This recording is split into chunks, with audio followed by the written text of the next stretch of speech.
What's up, crew? Good morning and top of the morning to you here. The family and I are in Bealton, Virginia. Got away here during the COVID-19 stay in place order and wanted to enjoy some family time here at a beautiful cabin. So it's been great just to be here with the fam. The boys working, but it's nice to get some time in the evenings with the crew around the fire pit and doing all kinds of other fun stuff. And this morning I was reminded of the power of belief. Scripture says that faith is the conviction of things not seen. I think conviction there is a very powerful word. There's a strength of certainty to that. And we operate off of belief. All day long we operate off of belief, and oftentimes we don't know or realize what it exactly is that we are believing. I'm reminded of a story of a young CEO. They had fallen on difficult times. They owed more debt than they could possibly repay. The collection agency was calling and knocking on doors. They were looking at the prospect of having to let all of their employees go, and so she walked outside and sat on a park bench and put her face in her hands and began to just weep as she considered the prospect of bankruptcy and how likely that was going to be her story. And at this point, an old man walked up and saw her face in hand and said, "Excuse me, ma'am, it seems as though you are deeply troubled." And so she began to tell this old gentleman of all of her woes and all of her challenges. And then he took a pen out of his pocket. He removed his checkbook from his back pocket, wrote her a check and said, "Here, I want you to meet me back at this bench in 1 year's time on this day with this check plus 5% interest," and then walked away. She sat there, didn't look at the check or how much it was written for, but sat and thought about the wildness of this moment that just occurred, and then walked back to her office and then looked at the check to see that it was a check written for $500,000, and she was absolutely blown away. No idea who this old man was or where he came from. And she chose in that moment to take the check and to put the check in her safe instead of cashing it. And then she began to function differently. She began to commit to doing 3 things every day that would bring new business into the company. She closed a number of large deals. She was able to reorganize different individuals in her company so that they were operating in more of a place of strength. And in a few months' time, debts had been paid, and she was back to a place of profit. And she continued that throughout that year. And then the day came where she was supposed to meet this old gentleman once again. And so she went and sat on the bench, and she saw the old man approaching. And he was getting closer and closer until all of a sudden a nurse came running out of the background, calling his name before gently stopping him right before he got to the bench.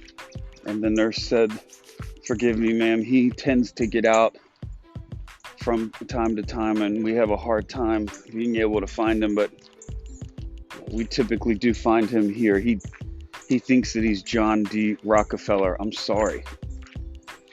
And in that moment, the lady realized that the individual who had written her the check was an individual that was in a home.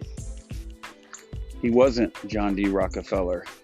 And that check that he had written would likely not have cashed in the first place. And yet she lived her life and operated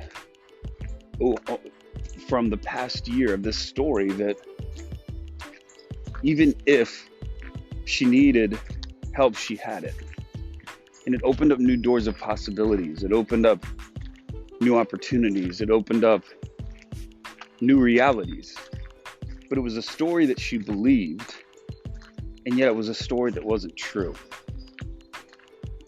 And I share this story because there are multiple stories, macro and micro, that we believe every day. And those stories produce thoughts and emotions, and those produce actions.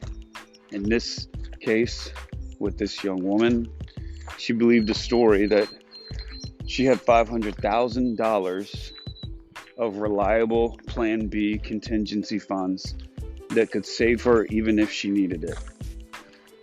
It wasn't true, but it changed the way that she showed up. And so the maxim is that Ford said, "He who says he can and he who says he cannot are usually both right." So I know this is a bit of a longer one this morning. I want to ask you the question, what story are you believing to be true? And the way you can find that out is just look at your life. Your life is a lagging indicator of the stories you're believing. What story are you believing? What story do you want to believe? I think this is a real call. I want to call you all to take care of the stories that you're listening to. One, take care of the story you're listening to ensure that it is a true story, not a fabricated story. Truth matters. And it's far more fruitful to live off of a true story than it is a lie and a false story. So one, take care that the story you're living and believing is true. Two, take care that the story that you're living and believing is actually one that empowers you to do true good, create true beauty, and bring true goodness into the world. And that it empowers you to do that, as opposed to disempowers, self-sabotage, and limiting stories. What you believe matters, and it matters supremely. And so take care that what you believe is actually true, not false. Peace.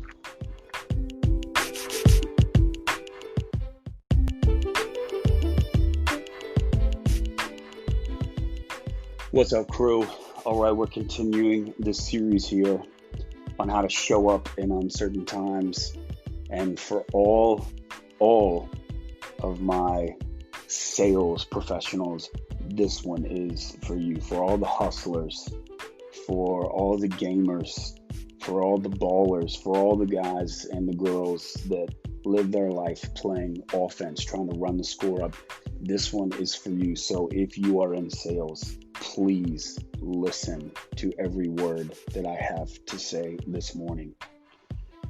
This is how you will double, triple, quadruple, or even more your production in uncertain times. If you can learn how to show up and forget about the sale, detach yourself from the sale, and instead focus on creating value, you will find that what you are working for will often come when that is what you focus on. Resources follow value creation.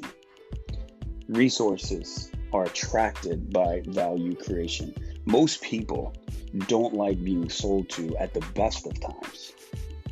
When times are uncertain, when they are scary, people turn off, they hang up, and they slam shut.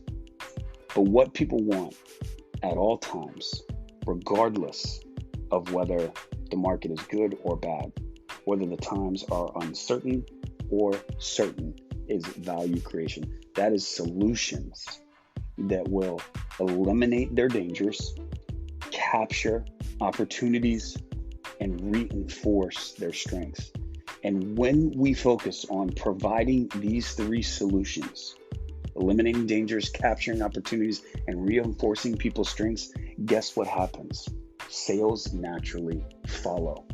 So here's the call for you today, for all my sales crew. I want to implore you, focus on creating value. And so here's the question. How can you, in a greater way, help your clients eliminate dangers, capture opportunities, and reinforce their strengths? But listen to me. It has to be those things for their reasons and not yours. How well do you know what their reasons are? How well do you know what they're trying to accomplish and what they're really trying to avoid? How do you know what a better story looks like, what a better life looks like? Well, you've got to ask questions. And the more questions you ask, the more information you gather, it's going to position you in such a way that now you can add greater value, bring greater value. Get after it.